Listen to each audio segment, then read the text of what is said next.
Rahul Gandhi case, supreme court की नसीहत, सच्चा भारतीय ऐसी बात नहीं करेगा। सुप्रीम कोर्ट में राहुल गांधी के चीन संबंधी बयान पर सुनवाई के दौरान जज दीपांकर दत्ता ने कहा कि सेना पर इस तरह की टिप्पणी कोई सच्चा भारतीय नहीं करेगा। कोर्ट ने पूछा कि सोशल मीडिया पर ये बात क्यों रखी गई, संसद में क्यों नहीं। राहुल के वकील अभिषेक मनु सिंघवी ने जवाब दिया, सच्चा भारतीय यह भी कह सकता है कि हमारे 20 सैनिकों की हत्या चिंता की बात है। कोर्ट ने मानहानि मामले में राहुल को राहत दी, लेकिन बयान को लेकर नसीहत भी दी।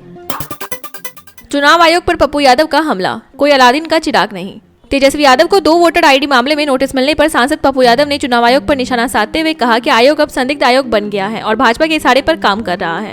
उन्होंने तीखी टिप्पणी करते हुए कहा, चुनाव आयोग कोई अलादीन का चिराग नहीं है। तेजस्वी यादव ने भी आयोग पर पक्षपात और सर जैसे मुद्दों पर चुप्पी साधने का आरोप लगाया। सेना पर टिप्पणी को लेकर सुप्रीम कोर्ट की नसीहत, सच्चे भारतीय ऐसी बात नहीं कहते।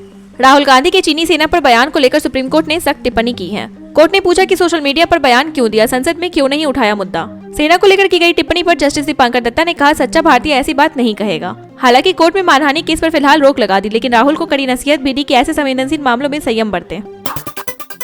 ऑपरेशन सिंदूर के बाद सेना में बड़ा बदलाव, हर बटालियन को मिलेंगे यूएवी और ड्रोन्स। ऑपरेशन सिंदूर के अनुभवों से सबक लेकर भारतीय सेना अब संगठनात्मक स्तर पर बदलाव की तैयारी में है। पाकिस्तान को पछाड़ने के बाद सेना भविष्य के युद्धों के लिए खेत को आधुनिक बना रही है। पाकिस्तान को पछाड़ने के बाद सेना भविष्य के युद्धों के लिए खुद को आधुनिक बना रही है। अब हर बटालियन में यूएवी, ड्रोन और एंटी ड्रोन सिस्टम शामिल किए जाएंगे, जिससे निगरानी और हमले की क्षमता और मजबूत होगी। यह कदम बदलती तकनीक और संभावित खतरों को ध्यान में रखते हुए उठाया जा रहा है। अनिल अंबानी पर ईडी का दोहरा शिकंजा, दर्जन भर बैंकों को भी भेजी चिट्ठी। यस बैंक में रिलायंस ग्रुप को 2017-19 के बीच मिले 3000 करोड़ रुपए के ऋण में कथित हेराफेरी के मामले में ईडी ने अनिल अंबानी को 5 अगस्त को पूछताछ के लिए समन भेजा है। साथ ही एजेंसी ने दर्जन भर बैंकों को भी पत्र लेकर इन ऋणों का ब्यौरा मांगा है। इससे अनिल अंबानी की मुश्किलें और बढ़ गई हैं, क्योंकि अब बैंक लोन की जांच भी तेज हो गई है। शिबू सोरेन के निधन पर लालू भावुक, नेताओं ने बताया राजनीति की बड़ी क्षति। 81 वर्षीय शिबू सोरेन के निधन पर देश भर में शोक की लहर है। दिल्ली के गंगाराम अस्पताल में इलाज के दौरान उन्होंने अंतिम सांस ली। लालू यादव ने उन्हें दलित आदिवासियों की आवाज बताते हुए कहा कि उनके साथ लंबे समय तक काम करने का मौका मिला। यह राजनीति की बड़ी क्षति है। बिहार के सीएम नीतीश कुमार, जीतन राम मांझी, बीजेपी नेताओं समेत पीएम मोदी और अमित शाह ने भी दिसोम गुरु को श्रद्धांजलि अर्पित की। उनके बेटे हेमंत सोरेन वर्तमान में झारखंड के मुख्यमंत्री हैं। बिहार के बाद असम में नई वोटर लिस्ट की तैयारी, सीएम शर्मा ने उठाया सवाल। बिहार में चल रहे स्पेशल इंटेंसिव रिवीजन के बाद अब असम में भी नई वोटर लिस्ट की प्रक्रिया शुरू होने की संभावना है। हालांकि असम के मुख्यमंत्री हेमंत बिस्वा शर्मा इससे सहमत नहीं हैं। उन्होंने कहा कि इससे कोई फायदा नहीं होगा और पहले सुप्रीम कोर्ट की निगरानी में बनी एनआरसी की फाइनल लिस्ट का इंतजार किया जाना चाहिए। शर्मा ने दोहराया कि किसी अन्य राज्य की नकल से असम की समस्याओं का समाधान नहीं हो सकता।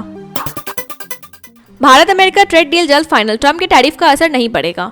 अमेरिका द्वारा भारत पर 25% टैरिफ लगाने की घोषणा के बावजूद दोनों देशों के बीच ट्रेड डील इसी महीने फाइनल हो सकती है। अमेरिकी प्रतिनिधिमंडल 24 अगस्त को भारत आएगा, जहां बचे हुए मतभेद सुलझाए जाने की उम्मीद है। भारत ने साफ किया है कि वह जल्दबाजी में कोई जवाबी कार्रवाई नहीं करेगा, बल्कि संतुलित व्यापार के लिए डील पर जोर देगा ताकि चीन को फायदा न मिले। जानकारों का मानना है कि अगस्त के अंत तक यह डील तय हो सकती है।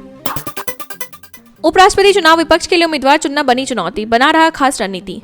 चुनाव आयोग द्वारा उपराष्ट्रपति चुनाव की तारीखों के ऐलान के बाद विपक्षी इंडिया गठबंधन की चिंता बढ़ गई है। संसद में संख्या बल कमजोर होने के बावजूद विपक्ष एक मजबूत, वैचारिक और प्रतीकात्मक चेहरा उतारने की तैयारी में है। विपक्ष चाहता है कि यह चुनाव पिछड़े, अल्पसंख्यक, किसान, बुद्धिजीवी और सिविल सोसाइटी के वर्गों को एकजुट करने का माध्यम बने। हालांकि उम्मीदवार तय करना विपक्ष के लिए बड़ी चुनौती है, लेकिन इसके जरिए भाजपा को वैचारिक टक्कर देने की रणनीति पर काम हो रहा है।